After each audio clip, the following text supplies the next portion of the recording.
warm welcome, ma'am. Thank you. Hardik Abhinandan. Recently, ma'am has crowned as Mrs. India 2023. बहुत सारी बधाइयाँ। Thank you Hardik. so much. Thank बहुत you. सारी बधाइयाँ ma'am. Beauty with brain इसकी बेहतरीन मिसाल है मैम आप। Please tell us something about this. Okay. Thank you for the beautiful question. Thank you. Answer करने के पहले मैं थोड़ा सा बच्चों के साथ इंटरेक्ट करना चाहूँगी just for 2 minutes. Hello everyone, कैसे हैं आप सभी लोग? एक्साइटेड? एक्साइटेड और very excited? I can see the excitement right now. That's amazing. So energy हमेशा हाई रहेगी तो मज़ा आएगा, yes or no?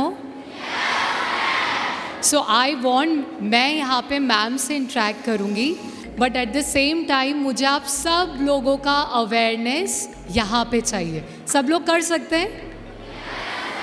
क्योंकि अगर आप ऐसा करोगे तो आप बहुत कुछ आज सीख के जाओगे। Yes? Everyone with me? पक्का? How's the जोश? Say hi. चलिए, thank you so much ma'am. अब मुझे लगता है कि आप और बच्चे दोनों ही मेरे साथ हैं। तो ब्यूटी विद ब्रेन आपने ये क्वेश्चन पूछा। Yes ma'am. सो मैं बताना चाहूँगी कि मेरे लिए ब्यूटी की परिभाषा काफ़ी डिफरेंट है। जहाँ पे लोग ब्यूटी को एक एक्सटर्नल ब्यूटी से मापते हैं, वहीं पे मेरा ऐसा मानना है कि external beauty is very temporary.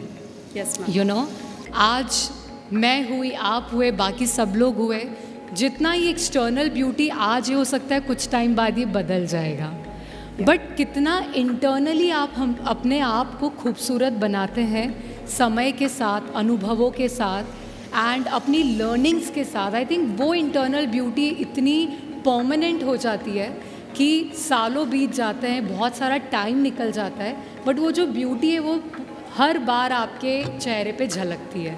तो मेरे लिए अगर मैं ब्यूटी की बात करूँ तो internal beauty is more important than the external beauty. And yes, beauty के साथ साथ ब्रेन का होना भी बहुत ज़रूरी है, क्योंकि अगर ब्यूटी है बट अगर आप ऐसी बातें बोल रहे हो जो कि कुछ मायने नहीं रखती है या कुछ सेंस भरी बातें नहीं है, या आपके ऐसे शब्द हैं अगर वो निकलते वक्त, आपके मुंह से निकलते वक्त किसी को अपलिफ्ट नहीं कर पा रहे हैं या किसी को इंस्पायर करने का काम नहीं कर पा रहे हैं, तो मुझे लगता है कि वो इनकम्प्लीट सा लगता है। तो beauty with brain for me is very important. And मैं एक लर्नर हूँ और हमेशा कोशिश करती हूँ कि खुद को इम्प्रूव करूँ, हर क्षण नई चीज़ें सीखूँ, एंड आई थिंक हम सभी को ये चीज़ करनी चाहिए। तो beauty with brain is very important, and beauty में भी inner beauty is more important than outer beauty. Thank you. बिल्कुल सही है। इनर ब्यूटी बिल्कुल सही कहा आपने। इनर ब्यूटी है कि आपके चेहरे का ग्लो इतना ज़्यादा है। बिल्कुल। दूसरा मैम, मैं ये जानना चाहती थी, आप ग्लैमर वर्ल्ड में हैं और फिर भी योगा, मेडिटेशन, ये प्रैक्टिसेस आप कंटिन्यूस करते हैं, क्या वाकई स्टूडेंट लाइफ में भी इसका वाकई इम्पैक्ट होता है? लाइफ को चेंज करने के लिए प्रैक्टिसेस इतनी नीडफुल है मैम? Please guide us. देखिए, 2 क्वेश्चन आपने एक ही क्वेश्चन में मर्ज करके पूछे हैं, तो मैं 1 बाय 1 जवाब देना चाहूँगी। आई थिंक बच्चे बड़ा ही ध्यान से सुन रहे हैं ये चीज़ को। जब हम ग्लैम वर्ल्ड की बात करते हैं और साथ में ये पूछते हैं कि इसमें भी योगा एंड मेडिटेशन को भी कंटिन्यू किया जा रहा है, तो मुझे ऐसा लगता है कि योग और ध्यान जो मेरा प्राइमरी मेरी फील्ड है, मेरा पर्पस है लाइफ का, तो वो कभी भी बदलने नहीं वाला है। चाहे मैं कितने भी प्लेटफॉर्म एक्सप्लोर करूँ, चाहे वो ग्लैम इंडस्ट्री में ही पैर जमाना क्यों ना हो, क्योंकि योग और ध्यान एक ऐसी चीज़ है जो हर फील्ड के इंसान को ज़रूरत है। क्योंकि जब मैं योग और फील्ड मेडिटेशन की बात करती हूँ तो उसका डायरेक्ट जो कनेक्शन है वो पीस, मन की शांति से होता है। और मेरा ऐसा मानना है, शायद आप भी इस बात को एग्री करेंगे, कि कोई भी किसी भी फील्ड का इंसान है, उसको at the end of the day मन की शांति चाहिए। बिल्कुल। अपनों का साथ चाहिए और मन की शांति चाहिए। तो ग्लैम वर्ल्ड में जैसे, क्योंकि मैं कुछ चीज़ें मैं, क्योंकि अभी पैर रखा है तो बहुत सारी चीज़ें देख रही हूँ मैं, तो मुझे ऐसा लगता है कि योग और ध्यान की, मेडिटेशन की ग्लैम वर्ल्ड में बहुत ज़्यादा ज़रूरत है लोगों को। क्यों? क्योंकि यहाँ पे कहीं ना कहीं एक दूसरे से कंपटीशन की चीज़ें बहुत ज़्यादा रहती है। अगर कंपटीशन है, अगर हेल्दी कंपटीशन है तो आप हमेशा इंस्पिरेशन से आगे बढ़ेंगे। Yes, sure. परंतु अगर एक जेलेसी फैक्टर है, इनसिक्योरिटी, और फिर आप compete कर रहे हैं तो कहीं ना कहीं आपके इंटरनली चीज़ों को जो है वो इम्बैलेंस कर देता है। तो अगर ये इनसिक्योरिटी एक टाइम के चलते बहुत बढ़ जाती है, जेलेसी फैक्टर बढ़ जाता है, जो कि ग्लैम इंडस्ट्री में बहुत ज़्यादा होता है, तो पर्सन एंजाइटी एंड डिप्रेशन का शिकार होता है। एंड देन हम देखते हैं कि कुछ लोग ऐसे भी चीज़ें कदम उठा लेते जो उन्हें नहीं उठाना चाहिए। तो आई थिंक योग और ध्यान अब वो मौका है, and I am thankful to God कि उन्होंने मुझे चूज़ किया है इस बात के लिए कि ग्लैम वर्ल्ड में भी मैं योगा और मेडिटेशन का डंका बजा सकूं। तो इस पर्पस से मैं निकली हूँ, एंड आई थिंक वो बिल्कुल मैं इस बात पे हूँ और आगे भी इसके लिए काम करती रहूँगी। तो मेरे लिए एक अपॉर्चुनिटी है, एंड मैं खुश हूँ कि मैं इसमें बैलेंस बना पा रही हूँ। और बहुत सारे ग्लैमर इंडस्ट्री के लोग हैं जो योगा एंड मेडिटेशन की तरफ रुख मोड़ रहे हैं, तो ये बहुत बड़ी, मेरे लिए अपने आप में एक बहुत बड़ी अचीवमेंट है। मैम एक बात ज़रूर जानना चाहूँगी जी। कि मेडिटेशन इज़ व्हाट? सिर्फ शांति से बैठना, या मतलब व्हाट डज, मतलब यस, ये बहुत ही सुंदर क्वेश्चन किया है आपने। यहाँ से एक्चुअली आंसर के पहले बहुत सारे मिसकंसेप्शंस दूर होने चाहिए। मेडिटेशन का बहुत सारे लोग जो थोड़ा बहुत जानते हैं वो इस बात को अग्री करेंगे कि मेडिटेशन का मतलब बिल्कुल भी शांति से बैठना नहीं है, राइट? क्योंकि चलिए एक एक्टिविटी करते हैं, सब आप लोग मेरे साथ हैं? यस। सो आई वांट कि टीचर्स लोग भी मेरा साथ दें इस एक्टिविटी में। हम 10 सेकंड के लिए आंखें बंद करते हैं, जस्ट फॉर 10 सेकेंड्स एवरीवन। और अब जो मैं बोलूँगी आपको उसको फॉलो करना है। आपको एक बंदर के बारे में नहीं सोचना है, even you can also close your eyes. एक बंदर के बारे में नहीं सोचना है, वो बंदर उचक उचक के डांस कर रहा है ये भी नहीं सोचना है, वो केला खा रहा है और घूर के आपको देख रहा है ये भी नहीं सोचना है। जो मेरी बात को सुन रहे हैं, आंखें बंद करके बैठे, उन्हें समझ आएगा मैं क्या करवा रही हूँ। और धीरे से आंखें खोलिए। कितने लोगों को बंदर दिखा? ऑनेस्टी के साथ टीचर्स दिखा, right? See, I can see 80% are people raising their hands. So why I made this activity, ma'am? Okay, come back, everyone. I'm here. So ये हमारे माइंड की, ये हमारे मन की प्रवृत्ति है कि हम जिस चीज़ को रोकने की कोशिश करते हैं वो चीज़ और होती है। इसको हम इंग्लिश में बोलते हैं whatever you resist that persist. Okay, right? Fine. तो ये मन की प्रवृत्ति है। अब मन की प्रवृत्ति को आप मन के लेवल पे जाके नहीं रोक सकते। जैसे कि मेरे मन को मैं बोलूँ कि नहीं मुझे शांति से बैठना है, मुझे मेरा मन इधर उधर नहीं भागना चाहिए, तो मन और ज़्यादा भागेगा, right? So meditation is not about sitting quietly, silently. Actually the meditation is doing nothing and letting go and allowing everything. मैं इसको और सिंपल भाषा में समझाती हूँ। ऐसी परिस्थिति जहाँ पर आप हर तरीके के विचार को वेलकम करते हैं कि आने देना, परंतु उनको जाने भी देना, उनको किसी को पकड़ के नहीं रखना। समटाइम्स इट हैपन्स कि हम किसी विचार में इतना खुद को अंदर डाल देते हैं कि हम उस एक विचार के अंदर से एक और विचार, एक और विचार, और उसी विचार के इर्द गिर्द लूप बन जाता है। हम वहीं पे उलझ जाते हैं। हमें ध्यान में क्या करना है? हर विचार को आने देना है, और अगर मन से कोई दूसरा विचार नहीं आ रहा है, हम एक ही विचार पे अटक गए, तो हमें मन से दूसरे बारे में सोचना है। तो जब ऐसे बहुत सारे विचारों को जब हम वेलकम करते हैं तो वो हमें बॉदर करना बंद कर देते हैं। इट इज़ सेम एज कि हमारे घर में कोई बच्चा है, हमने एक गेट लगा दिया है और वो पीछे से नॉक कर रहा है, राइट? वो शांति से नहीं बैठेगा जब तक आप गेट खोल के उसको अंदर आने की इजाज़त नहीं दोगे। बिल्कुल। वो थोड़ी देर बाद अपने खुद से मन से चला जाएगा, उसको लगेगा मेरा यहाँ कुछ काम नहीं है। पर वो जिज्ञासा कि मुझे कमरे में जाके देखना है अंदर क्या चल रहा है, इसी तरीके से हमारे विचार हैं। बहुत सारे विचार आते हैं, परंतु आप उन्हें आने दें और उन्हें जाने दें तो वो विचार आपको परेशान नहीं करेंगे। और एक पॉइंट के बाद जब आप इसका अभ्यास करते हैं, जब आप इसकी प्रैक्टिस करते हैं, तो एक पॉइंट ऐसा आता है जिसे हम बोलते हैं तुर्यावस्था, जो कि बहुत ज़्यादा डीप इन मेडिटेशन आपको लेके जाता है, जब आप थॉटलेस हो जाते हैं। एंड वो जो कनेक्शन होता है, दैट कनेक्शन इज़ समथिंग जो आप खुद के साथ बिल्ड करते हैं। एंड उस मोमेंट पे it is a complete bliss. आपको कुछ भी एंजाइटी, रेस्टलेसनेस फील नहीं होती है, और तब जाके मेडिटेशन स्टार्ट होता है। तो meditation is actually doing nothing, but meditation का जो रिजल्ट होता है that is a super power concentration and super duper power focus. But focus करना इज नॉट मेडिटेशन.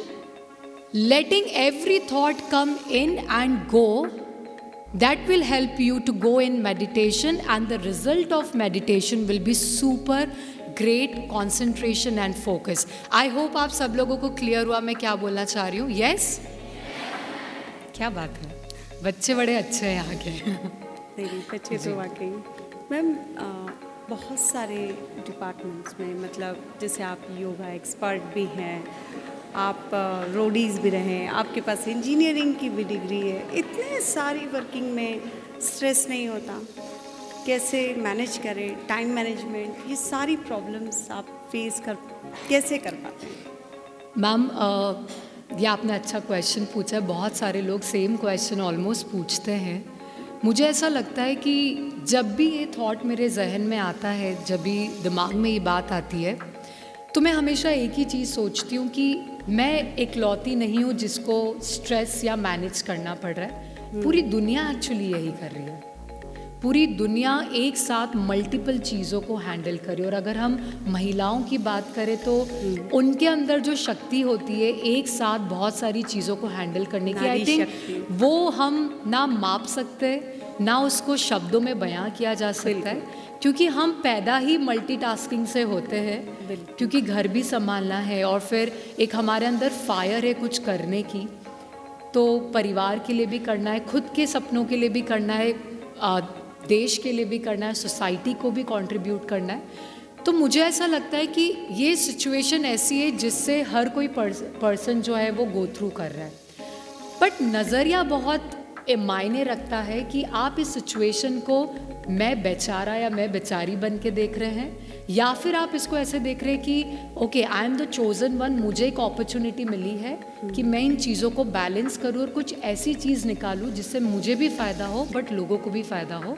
तो मेरे साथ ऐसा होता है मैम कि मैं, जैसे आपने बोला कि रोडीज़ में भी मैं गई, फिर मैंने इंजीनियरिंग भी किया, और उसमें मैं कुछ और भी चीज़ें ऐड करूँगी कि मैं बच्चों को घर पे कोचिंग क्लासेस भी पढ़ाती थी. एंड अभी मिसेस इंडिया बनी हूँ, मैं अपना खुद का योगा सेंटर आराध्यम योगा भी चलाती हूँ. तो ये सारी चीज़ें मेरी लाइफ का पार्ट है. उसके बाद फैमिली को भी देखना, बिल्कुल. और मैं जब घर पे रहती हूँ तो मैं एकदम हाउसवाइफ बन जाती हूँ. और मैम इन सबको सक्सेसफुली रन करके ले जाना. हाँ जी. तो ये नज़रिया जो है ना वो ये है कि प्रॉब्लम्स है, आप इसको प्रॉब्लम की तरह देखो या अपॉर्चुनिटी की तरह देखो. और जैसे कि मैंने बोला, मुझे योगा एंड मेडिटेशन बहुत हेल्प करता है एक माइंड की स्टेबिलिटी के लिए, कि मैं माइंड को इतना स्टेबल कर सकूं कि हर एक चीज़ मुझे एक अपॉर्चुनिटी की तरह दिखे. तो जब मैं उसको अपॉर्चुनिटी की तरह देखती हूँ तो मुझे ऐसा लगता है मेरे अंदर की क्रिएटिविटी जागती कि मैं इसको कितना बेहतर ढंग से परफॉर्म कर सकती हूँ जैसा मैंने आज तक नहीं किया. To explore myself, to explore my own potential. तो मुझे ऐसा लगता है कि वो प्रॉब्लम नहीं रह के अपॉर्चुनिटी बन जाती है. एंड आई थिंक हम सभी लोगों को ये चीज़ करनी चाहिए कि लाइफ में जब भी प्रॉब्लम कोई आए तो उसको प्रॉब्लम की तरह ना लेते हुए जब आप अपॉर्चुनिटी की तरह देखोगे, तो मुझे ऐसा लगता है कि आप अपना एक बहुत डेप्थ पे जाके खुद के पोटेंशियल को एक्सप्लोर करने की क्षमता रखते हो. एंड वहाँ से जो एक चीज़ें यू टर्न आती है वो डेफिनेटली आपके एक्सपीरियंस में ऐड ऑन करती है. तो मुझे मैं अपॉर्चुनिटी की तरह देखती हूँ तो मुझे बहुत हेल्प मिलती है. बट अनडाउटेडली जो मेरी स्पिरिचुअल बैकग्राउंड है, जो अध्यात्म से मैं जुड़ी हुई हूँ, हमेशा मुझे वो चीज़ बहुत स्टेबल रखती है. मैं ये नहीं कहती कि मैं कभी अपसेट नहीं होती, मैं ये भी नहीं कहती कि मुझे कभी स्ट्रेस नहीं होता, बट मैं Anxiety ये नहीं ज़रूर होती। बोल सकती हूँ कि मुझे वो स्ट्रेस जो है वो कुछ सेकंड्स के लिए या कुछ मिनटों के लिए होता है, और जो कि होना ज़रूरी भी है। थोड़ा सा लाइफ में अगर आगे बढ़ना है तो वो एनजाइटी स्ट्रेस थोड़ा ज़रूरी भी है, ताकि आप उसको बेहतर तरीके से करने के हमेशा रास्ते खोज सकें। बट मेरा यही मानना है कि जो आपके बच्चे, इतने सुंदर सुंदर बच्चे यहाँ पे सुन रहे हैं, अगर इस उम्र में इन लोगों को वो एक कुंजी जिसे बोलते हैं, वो की मिल जाए, जिससे इनका जो चंचल मन है उस पर हम काम कर सके, उनको एक डायरेक्शन दे सके। इनकी अंदर एनर्जी बहुत ज़्यादा है। अगर मैं बात करूँ आपसे और मेरे से कंपैरिजन में, बच्चों के अंदर इतना पोटेंशियल है, इतनी एनर्जी है, पर उसका डायरेक्शन जो है सर, वो कहीं ना कहीं direction is not correct. That's the reason वो एनर्जी का ऑप्टिमल यूटिलाइजेशन नहीं हो पा रहा है। कहीं कहीं तो डिस्ट्रैक्शन भी हो जाता है। डिस्ट्रैक्शन का कारण ही वही है। तो अगर योग और ध्यान के माध्यम से बच्चों की एनर्जी को हम चैनलाइज कर दे, तो यहाँ बैठे हुए मैं आपको आज चैलेंज कर सकती हूँ कि यही इसी भीड़ में से ऐसे बच्चे निकलेंगे जो आप अंदाज़ा भी नहीं लगा सकते हो कि वो किस ऊंचाइयों पे जा सकते हैं। It just the matter of direction and the right direction. And I think spirituality, कुछ प्रॉब्लम आए तो हमें अध्यात्म का रास्ता अपनाना है, ऐसा नहीं होना चाहिए। स्पिरिचुअलिटी आपको हर चीज़ के लिए प्रिपेयर करती है।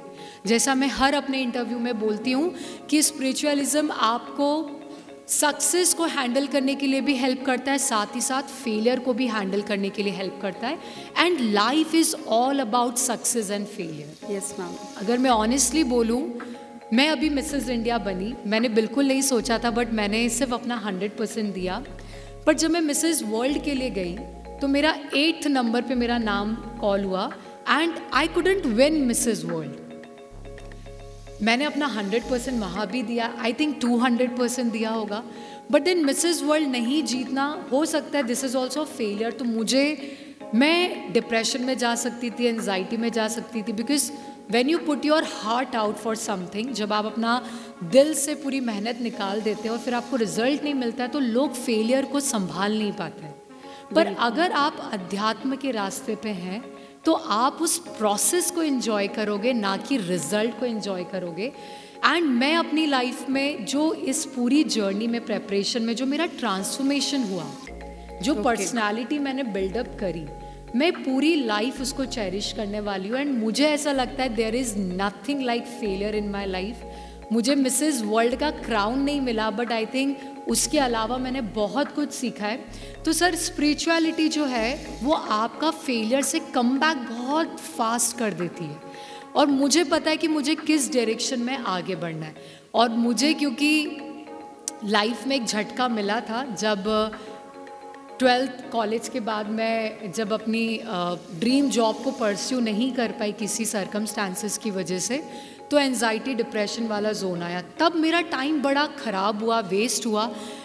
पर मुझे उस टाइम पे ये रियलाइज़ हुआ कि अगर उस वक्त मुझे कोई बताने समझाने वाला होता, या मेरे स्कूल टाइम पे मुझे एक बोलते हैं स्पिरिचुअलिटी का, योग का, ध्यान का वो बीज मेरे अंदर कोई डालने वाला होता, तो शायद एडल्ट में आके या कॉलेज टाइम पे आके जो मेरा टाइम वेस्ट हुआ वो डिप्रेशन में, शायद मैं उससे बच जाती और अपना एक पाथ चूज़ करती। तो मुझे ऐसा लगता है जो होता है वो अच्छे के लिए होता है। बट ये उस दिन के बाद से ये मेरा एक मोटिव एंड लाइफ का गोल बन गया है कि जो मुझे नहीं मिला, बट भगवान ने उसका राइट टाइम के लिए मुझे इंतज़ार करवाया है। तो जितने बच्चों को जाके स्कूल्स, कॉलेजेस में जाके मैं ये चीज़ डाल सकूं कि बच्चों को हम बचपन से प्रिपेयर कर सके उस चीज़ के लिए कि वो सक्सेस एंड फेलियर को हैंडल करना जान सके और अपनी एनर्जी राइट डायरेक्शन में लगा सके, आई थिंक इससे बेहतर और कुछ नहीं हो सकता। बहुत अच्छी बात कही मैम। और इसी से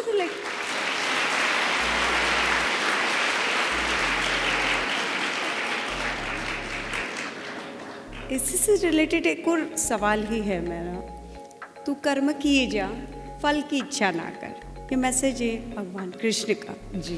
लेकिन मैम अभी स्टूडेंट्स या हर कोई फल पे ज़्यादा कॉन्सेंट्रेटेड है, कर्म पे नहीं। राइट। तो कैसे मैम इसको देखिए, मैं आज इस प्लेटफॉर्म के थ्रू एक चीज़ और रिवील करना चाहूँगी मिसेस इंडिया और मिसेस वर्ल्ड की जर्नी के दौरान जो सबसे, जैसे हम लोगों का रैंप वॉक होता है, कम्युनिकेशन पे ट्रेनिंग होती है, बट एक जो मेरी ट्रेनिंग चल रही थी दैट वाज, मैंने पूरी भगवत गीता इस दौरान पढ़ी। और वो 11 दिन में, 11 भी नहीं, आई थिंक 8 दिन थे, 8 दिन में पूरी भगवत गीता को पढ़ा है, समझा है, उसे उतारा है। और ये मेरा खुद से प्रॉमिस था जो मैंने कृष्ण जी से किया था कि जब तक मैं भगवत गीता पूरी नहीं पढ़ूंगी, नहीं समझूंगी, मैं मिसेस वर्ल्ड में नहीं जाऊंगी। और आप विश्वास नहीं मानेंगे क्योंकि भगवान बहुत जल्दी सुन लेता है मेरी, तो उन्होंने मेरा मिसेस वर्ल्ड का जो इनविटेशन आया वो एग्जैक्टली उसके नेक्स्ट डे आया जिस दिन मेरी भगवत गीता खत्म हुई। This is amazing. सच सो ये अपने आप में भगवत गीता एक सार है पूरे जीवन का। और मुझे ऐसा लगता है कि हमें स्कूल कॉलेजेस में ये कंपलसरी कर देना चाहिए, ताकि हमारे जैसे लोग जब मिसेस वर्ल्ड में आके हमको लगता है कि नहीं ये तो हमें पढ़ना चाहिए, तो मुझे ऐसा लगता है भगवत गीता एक इतना सुंदर हिंदू स्क्रिप्चर है हमारा, जिसको पढ़ के, जिसको फॉलो करके कितने वेस्टर्न कल्चर जो है वो बदल गया है।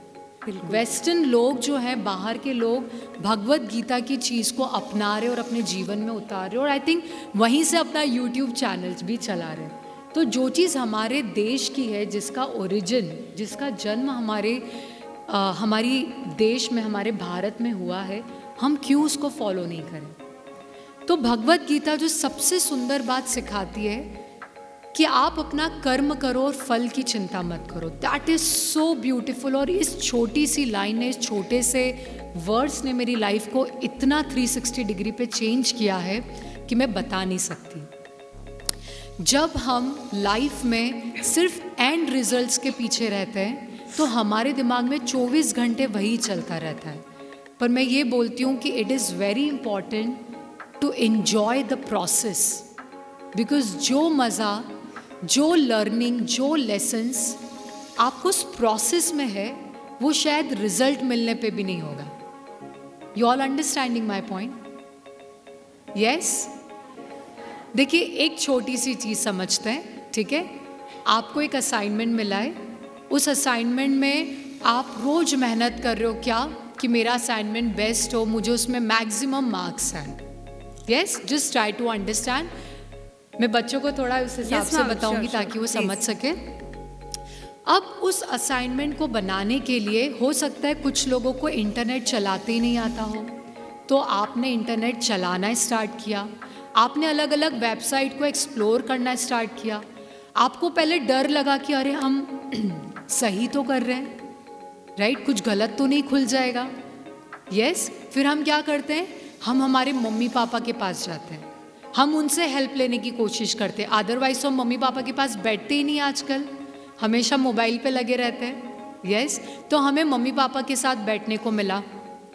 हो सकता है जैसे मेरी मम्मी को नेट चलाते नहीं आता था तो हम उनको सिखाते थे, पापा को नहीं आता था तो हम उनको सिखाते थे। तो मम्मी पापा क्या बोलेंगे कि बेटा इस भैया से या दीदी से जाके समझो, यस और नो। तो हमने क्या किया, हम या तो मोबाइल चलाते रहते, टीवी देखते रहते, रील्स स्क्रॉल करते रहते, आजकल तो इंस्टाग्राम का ज़माना है, राइट। तो हमने क्या किया, जाके दीदी और भैया से बात करी, उनसे कुछ सीखने को मिला। हम गए थे असाइनमेंट करने, बट हमको क्या मिला, 2-3 बातें उनसे नई सीखने को मिली, यस और नो। आपने असाइनमेंट के अलावा कुछ और भी नई चीज़ें करना सीखी, कि जैसे मेल आईडी कैसे बनाए, एक एग्जाम्पल, और भी दूसरी बहुत सारी चीज़ें, यस और नो। फिर आप आए, फिर आपने अपने टीचर को बताया, टीचर के साथ इंटरेक्शन किया। टीचर को क्या लगा, यार ये बच्चा तो बहुत एफर्ट डाल रहा है इस असाइनमेंट में, तो टीचर का एक फोकस आपके ऊपर आएगा, यस और नो। नेक्स्ट टाइम आप कुछ करोगे तो टीचर को याद रहेगा कि इस बच्चे ने अपना 100% दिया था, मुझे इसको और ज़्यादा अच्छे से समझाना है, यस और नो। अब आप मुझे बताओ कि ये सब कुछ करने में ज़्यादा मज़ा आया या फिर वो 10 में से 9 नंबर आ गए और वो थोड़ी देर के लिए हम खुश हो गए और फिर हमने हमारी कॉपी साइड में रख दी, किस में मज़ा आएगा? प्रोसेस में? यस और नो? वो 10 में से 9 मार्क्स, 10 में से 10 मार्क्स हम कितनी देर के लिए देखेंगे? थोड़ी देर के लिए? उसको यहाँ पे लगा के घूमेंगे क्या रोज? कोई घूमेगा क्या? कोई बोल रहा है यस मैं घूमूंगा। हम घूमेंगे क्या? नहीं। हम क्या करेंगे? उसको साइड में रख देंगे। यस और नो? बट अब नेक्स्ट टाइम असाइनमेंट आया तो आपको पता है कहाँ जाके नेट पे सर्च करना है, कौन सी दीदी से जाके बात करनी है, कौन से टीचर से जाके बात करनी है, एंड आपकी लर्निंग हो गई क्योंकि आपने पहले जो सीखा वो अब आप उसको अप्लाई कर पा रहे हो। यस और नो? तो मुझे बताओ कि जो एन्जॉयमेंट है वो प्रोसेस में है या रिजल्ट्स में है? और जब हम लाइफ में किसी भी चीज़ में अपना 100% देते हैं, क्या बोला, क्या देते हैं? 100% जब आप दोगे तो कोई सवाल ही नहीं कि आपको सक्सेस नहीं मिले। ताली बजाओ भाई।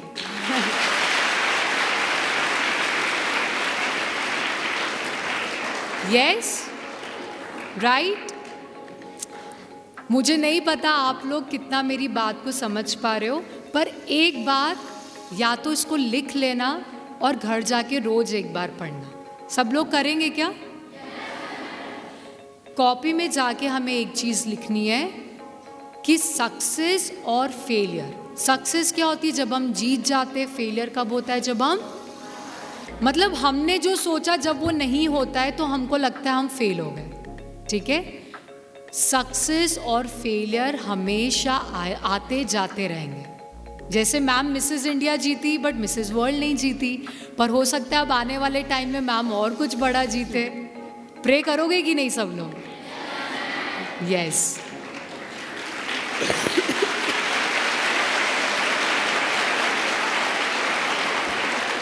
राइट? सो सक्सेस से भी आप सीखोगे। और इधर आ जाओ सब लोग। तो जब उधर बात होती तो मैं इधर से ऐसे ऐसे होती हूँ, तो मुझे सबका अटेंशन चाहिए। सब लोग दे सकते हैं? Thank you so much. So failure से भी आप सीखोगे कि नेक्स्ट टाइम हमको क्या गलती नहीं करनी है। फेलियर से क्या सीखेंगे हम? और सक्सेस से क्या सीखेंगे? कि जो हमने किया उसको तो मेंटेन करके चलना है। तो दोनों से क्या चीज़ हुई? लर्निंग हुई। तो फेलियर भी हमको कुछ ना कुछ दे के गया, सिखा के गया, और सक्सेस भी हमको सिखा के गया। तो फेलियर से डरना नहीं और सक्सेस में ज़्यादा उड़ना नहीं, घमंड नहीं करना। ओके? क्लियर है सभी को? बहुत सारे मैसेजेस आप एक साथ थ्रो कर लगे मैम। जी, बहुत जी। सारे, बिल्कुल मैम। गर्ल्स एजुकेशन, वुमेन एम्पावरमेंट्स, बहुत सारे ऐसे भारी भारी शब्दों के बीच आज भी कुछ ऐसी कंजर्वेटिव फैमिलीज हैं जी, जहाँ पर लड़कियों का पढ़ना, सक्सेस हो पाना, ये बहुत अलग नज़रिए से वो आज भी देखते हैं। जी। तो कैसे गर्ल्स उस माहौल में भी मोटिवेटेड रहें, अपने सक्सेस के लिए, करियर के लिए फोकस्ड रहें मैम? ओके। सो मुझे ऐसा लगता है कि किसी भी पर्सन की सक्सेस या उसकी जर्नी में सिर्फ उस पर्सन का हाथ नहीं रहता है, उसकी पूरी फैमिली के person, the friend circle, their mentors, जो उनके टीचर्स है, सब लाइफ में कभी ना कभी कहीं ना कहीं कंट्रीब्यूट करते हैं। तो अगर मैं बात करूं कि लड़कियों की जर्नी की, तो मुझे लगता है लड़कियों के साथ साथ लड़कों की भी जर्नी वैसी ही है। बट क्योंकि हमारी सोसाइटी आज भी कई जगह पे ये चीज़ अब लड़के लड़कियों में फ़र्क नहीं है, तो कहीं पे लड़कियों की सेफ्टी को लेके काफ़ी सारी बातें भी आती है, इसलिए कुछ रिस्ट्रिक्शंस ज़्यादा लग जाते हैं। बिल्कुल। तो मुझे लगता है कि जब भी किसी बच्चे की अपब्रिंगिंग होती है तो उस अपब्रिंगिंग का बड़ा ही महत्वपूर्ण एक बहुत इम्पॉर्टेंट रोल है उस पर्सन की लाइफ के लिए। ओके। तो मुझे ऐसा लगता है कि जब गर्ल्स की बात होती है या विमेन एम्पावरमेंट की बात होती है, तो सबसे पहली चीज़ मुझे ऐसा लगता है कि जितने भी लोग, चाहे वो यहाँ बैठे हैं या आने वाले टाइम में इसको सुनेंगे, एक बहुत फाइन लाइन डिफरेंस है कि माइक के सामने बड़ी बड़ी चीज़ें बोलना, बट उसको अपने जीवन में 1% भी अगर कोई इम्प्लीमेंटेशन करना स्टार्ट कर दे तो आई थिंक फ़र्क और डिफरेंस वहीं से आना चालू हो जाएगा। बहुत सारे ऐसे लोग हैं जो जब मौका मिलता है तो बहुत सारे प्लेटफॉर्म पे जाके वुमेन एम्पावरमेंट की बात करते हैं, हाँ। बट वही लोग जैसे ही घर में एंटर करते हैं तो अपने ही बेटी बहू और घर की महिलाओं को ऐसा ट्रीट करते हैं जैसे उनका ओपिनियन, उनका अस्तित्व महत्वपूर्ण नहीं है। बिल्कुल। तो मुझे ऐसा लगता है लाइफ में आप कुछ भी कर रहे हैं, आप जो बोल रहे हैं अगर उसका 1% भी आप इम्प्लीमेंट कर दें लाइफ में तो चीज़ें वहीं से बदलना चालू हो जाएगी। और कोई भी चीज़ का जो बदलाव है वो एक छोटा सा कदम होता है। हमें ऐसा लगता है कि हम इतनी सी चीज़ करके देश को कैसे बदलेंगे, बट जैसे बूंद बूंद से घड़ा बढ़ता है तो छोटे छोटे स्टेप्स जिससे आपके घर का माहौल चेंज हो, एक इन्वायरमेंट अगर आप चेंज करो तो वो कलेक्टिवली बहुत बड़ा इन्वायरमेंट चेंज करता है। And women empowerment is very important क्योंकि जो औरतें हैं वो हमारे घर की नींव है। बिल्कुल। मुझे ऐसा लगता है कि गर्ल एजुकेशन जब होती है तो एक महिला की एजुकेशन से पूरा परिवार एजुकेटेड हो जाता है।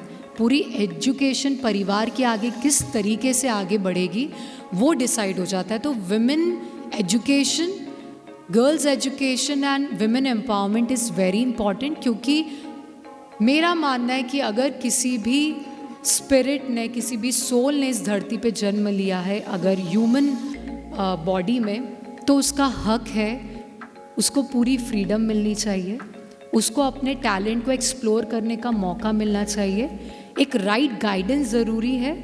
तो जो अपॉर्चुनिटी मेल को मिलती है वो विमेन को भी मिलनी चाहिए क्योंकि आप देखें हमारे देश में जितने भी इम्पॉर्टेंट सेक्टर्स हैं अलग अलग, आप देखेंगे हर किसी को आज एक विमेन लीड कर रही है। बिल्कुल, हर जगह। तो women, I believe in transformational leadership and मेरा ऐसा मानना है कि transformational leadership is that leadership जिसमें आप अपना पोटेंशियल मैक्सिमम लेवल पे एक्सप्लोर करते हुए आप सामने खड़े व्यक्ति का इतना पोटेंशियल बाहर लेकर आए कि वो भी अपना बेस्ट दे सके। तो I think this is a transformational leadership. और जितना मेरा एक्सपीरियंस रहा है कि क्योंकि विमेन में एक वो इमोशनल टच भी होता है, एक इमोशनल पॉइंट भी रहता है उनके अंदर कि वो जितना ट्रांसफॉर्मेशनल लीडरशिप एक विमेन लेकर आती है, आई थिंक मेन के लिए थोड़ा सा डिफ़िकल्ट हो जाता है। तो मुझे ऐसा लगता है कि हमें एजुकेशन पे बहुत फोकस करना चाहिए, इक्वालिटी होनी चाहिए डेफिनेटली, एंड विमेन एम्पावरमेंट है। ज़रूरी नहीं है आज जो मैंने पाथ फॉलो किया वो सभी लोग करें। आपका जो पोटेंशियल है आप उसको अनलॉक कीजिए और उसमें आगे बढ़िए and never compare. This is again a very important point.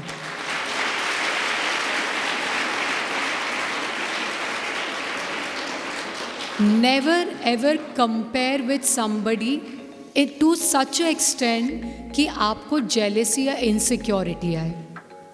आप कंपेयर उतना ही करें कि आप इंस्पायर होके आगे बढ़ सकें। क्लियर है? तो ये दूसरा पॉइंट है जो आप अपनी कॉपी में लिख सकते हो कि हमें दूसरों से, अगर कोई हमसे बेहतर है तो you always have to get inspiration, not to compete और not to make that person down.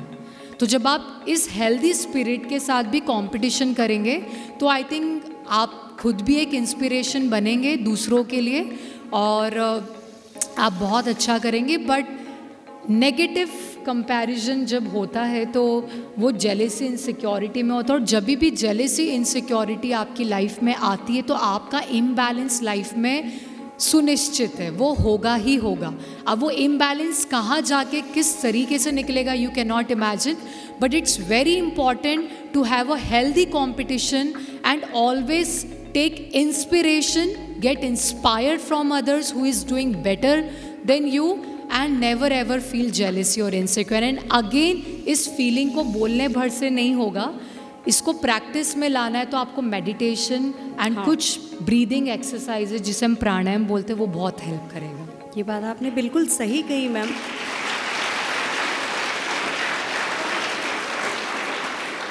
Ma'am actual में हमारा जो स्कूल है गरिमा विद्या विहार, ये इसका बिल्कुल लाइव एग्जाम्पल है, क्योंकि हमारे प्रिंसिपल मैम इसी तरह से लीड करते हैं। और जैसा कि आपने कहा कि जब महिला लीड करती है तो एक इमोशनल टच होता है। हम सारे ही एजुकेटर इस बात को दिल से फील करते हैं कि मैम के होने से सच में हमें कभी लगा ही नहीं कि हम जॉब पे जा रहे हैं, एक घर से निकल के दूसरे घर में जा रहे हैं। बिल्कुल। Thank you so much ma'am. Ma'am thank you so much.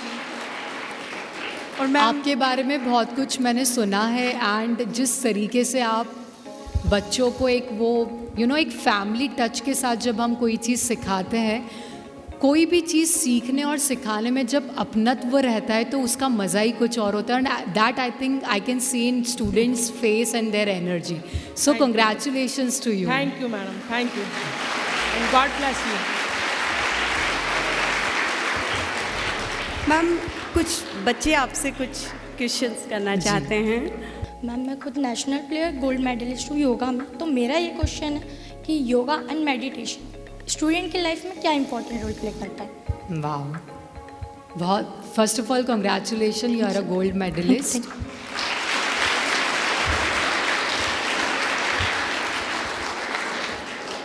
Okay, so मैं इसका आंसर दूँ उसके पहले आपको एक चीज़ प्रॉमिस करनी पड़ेगी। क्या आप करोगे? योगा योगा कि आपको लाइफ में कभी अब योगा नहीं छोड़ना है, ठीक है? देखिए स्टूडेंट्स की लाइफ में बहुत, यू कैन सिट, स्टूडेंट की लाइफ में बहुत ज़्यादा इम्पॉर्टेंट रोल प्ले करता है। जब हम स्कूल में पढ़ते हैं तो हमें लगता है कि हमें बड़े होके इंजीनियर बनना है, डॉक्टर बनना है, किसी को आर्किटेक्ट बनना है, राइट?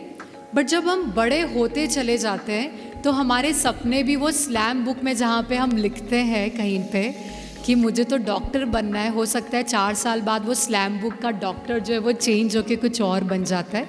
तो जो योगा और मेडिटेशन है वो आपको फोकस बढ़ाने में बहुत हेल्प करता है, राइट?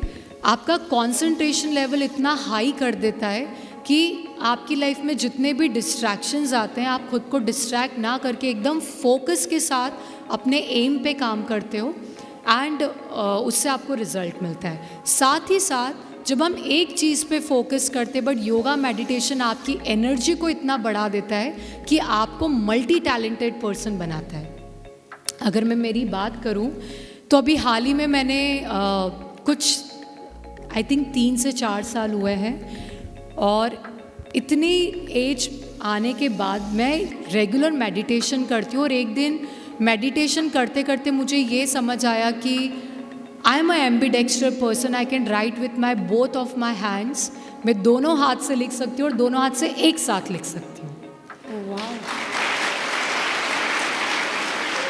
सो एज फैक्टर मैं वही बता रही हूँ कि किस टाइम जाके मेडिटेशन आपके अंदर का कौन सा टैलेंट आपको जस्ट अनलॉक करेगा और आप मल्टी टैलेंट होते जाओगे, आपको पता ही नहीं चलेगा। और आज का टाइम जैसे कि हम देखते हैं इंटरनेट का टाइमिंग है, सिर्फ डॉक्टर इंजीनियर बन के ही आप अपने करियर को सेट नहीं कर सकते हो। There are multiple opportunities. अगर आप क्रिएटिव हैं तो आप इंटीरियर डिज़ाइनिंग में जा सकते हो। एंड सर मेडिटेशन से जो बच्चों के इस एज के बच्चों का इंट्यूशन लेवल जो बढ़ता है, आई थिंक वो एक अलग ही उसका वो है। मैं आप लोगों को एक वीडियो भी शेयर करूँगी कि कैसे ब्लाइंड फोल्ड होके बच्चा फ़ोन बंद है और उस फ़ोन के लॉक के पीछे क्या फ़ोटो है उसको सेंस कर पा रहा है सूंघ के। सो मेडिटेशन में इतनी पावर है कि आपका इंट्यूशन पावर बहुत ज़्यादा स्ट्रांगली डेवलप हो रहा है। साथ ही साथ आपकी जो सेंस ऑर्गन्स है वो एक अलग ही टेंजेंट पे जाके रिस्पॉन्ड करने लगते हैं। सो ये सारे बेनिफिट्स हैं योगा एंड मेडिटेशन के। और अगर ये चीज़ आप अपनी लाइफ में, जैसे आप रोज़ ब्रश करते हो, आप खाना खाते हो, अगर आप रोज़ योगा एंड मेडिटेशन को अपनी लाइफ का पार्ट बनाओगे तो आई कैन एश्योर यू कि आपकी लाइफ में आपको सक्सेसफुल होने से कोई नहीं रोक सकता, right? A very cheerful good morning, ma'am. My name is Yashika Malviya from class 9th, and my question is that who support and encourage you most in your life that you can become a successful person? Yes. So I think that person is already there within like. So मुझे तो देखो मैं इतनी देर से बोल रही हूँ, जब उनका नाम आता है तो मेरी बोलती बंद हो जाती है. So she is definitely first of all my mother, मेरी mummy.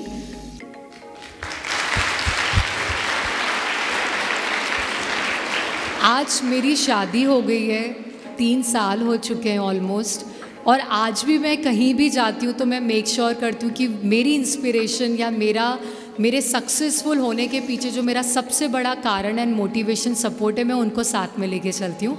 So everything is because of her. Because मैं बताना चाहूँगी कि I also belong to a very conservative family. बहुत सारे रिस्ट्रिक्शंस थे, जैसे जिस कंजर्वेटिव फैमिली की आप बात कर रहे हो. Can I have attention everyone? Thank you.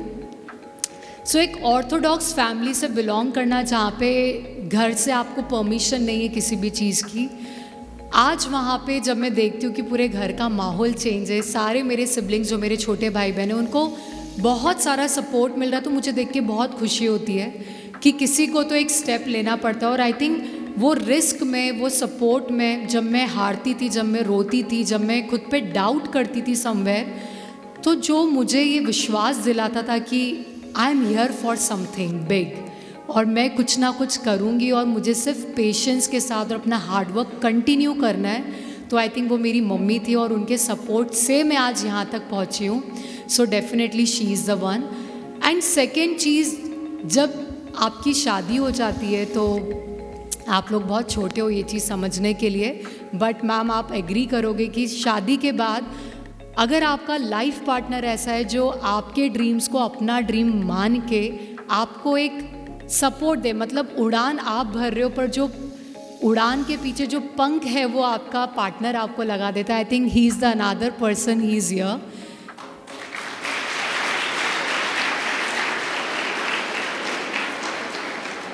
सो मेरी लाइफ के जो 2 स्ट्रॉन्गेस्ट पिलर है जिनके ऊपर मैं चेतना जोशी तिवारी आज खड़ी है, आई थिंक वो ये दोनों लोग हैं.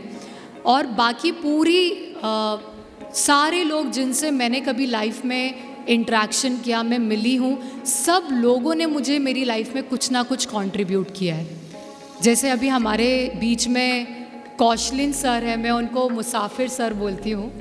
तो कौशलिन सर भी बहुत ही ज़्यादा पॉजिटिव पर्सनालिटी और मुझे इनसे बहुत कुछ सीखने को मिला है. तो मेरा ऐसा मानना है कि लाइफ में आप किसी भी पर्सन से मिलो, एक क्वालिटी हर बार उस पर्सन में आपको मिलेगी जो आपको कुछ ना कुछ सिखा के जाएगी.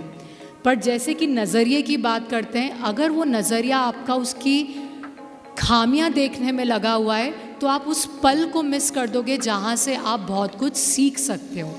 सो हमेशा लर्निंग एटीट्यूड आप रखोगे तो आप अपने सामने चल रहे एक राहगीरी जो है उससे भी कुछ ना कुछ इंस्पिरेशन ड्रॉ कर सकते हो.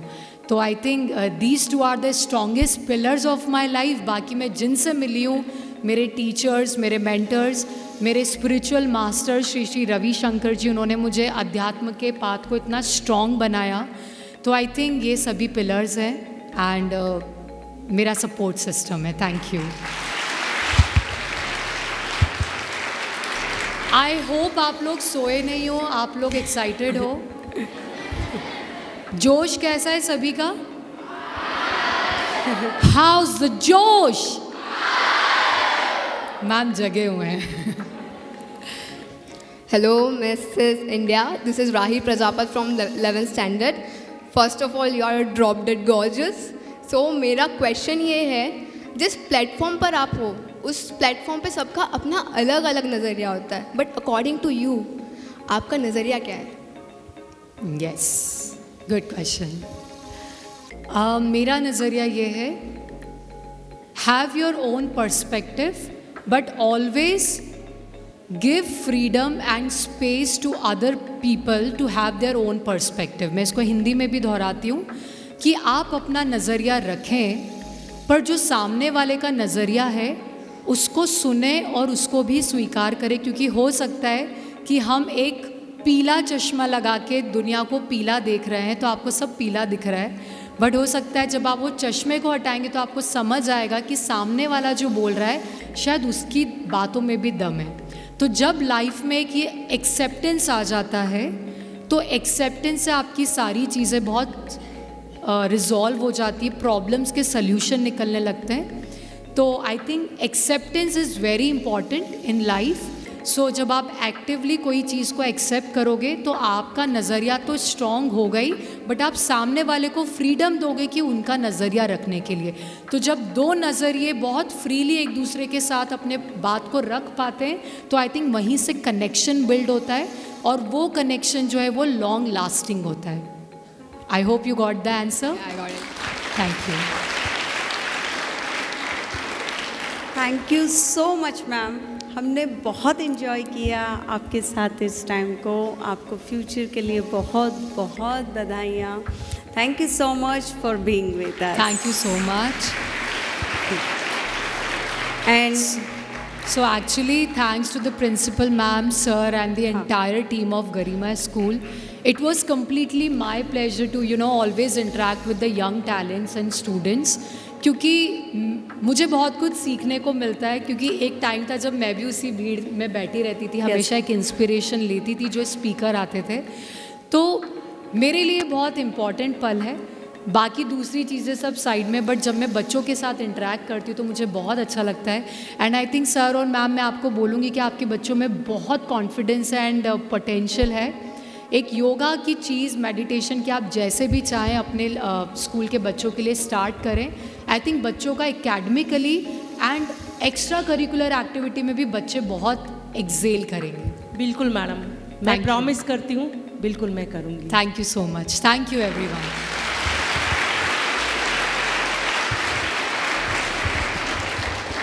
And now I request to respected Director Sir, Principal Ma'am to come on the stage to give the memento of our school to the guest. Please sir, please ma'am.